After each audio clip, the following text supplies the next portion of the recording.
আমরা যে বর্তমানে পিতামাতার সঙ্গে খারাপ আচরণ করি, খারাপ ব্যবহার করি, অথচ আল্লাহ এবং তার রাসূল সাল্লাল্লাহু আলাইহি ওয়াসাল্লাম কিন্তু পিতামাতার সঙ্গে সৎ ব্যবহার করতে বলেছেন।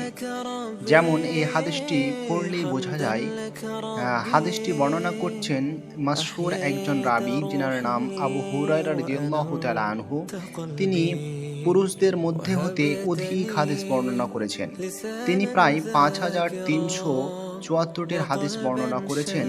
তো তিনি বর্ণনা করছেন যে রাসূল সাল্লাল্লাহু আলাইহি ওয়াসাল্লাম বলেছেন, এক ব্যক্তি রাসূল সাল্লাল্লাহু আলাইহি ওয়াসাল্লামকে বললেন, হে আল্লাহ রাসূল সাল্লাল্লাহু আলাইহি ওয়াসাল্লাম, কোন ব্যক্তি সর্বাপেক্ষা উত্তম?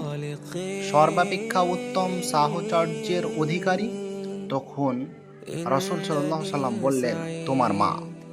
তারপর তোমার মা, তারপর তোমার মা, তারপর তোমার পিতা, তারপর তোমার নিকট আত্মীয়, তোমার নিকট আত্মীয়।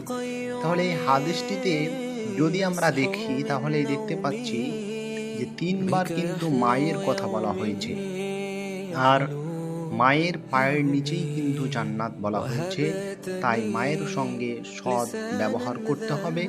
মা যতই কিছু বলুক না কেন, তার সামনে, বৃদ্ধ পিতার সামনে উফ শব্দটিকেও কিন্তু বলা যাবে না, যেটি আমরা কোরআনে পড়েছি।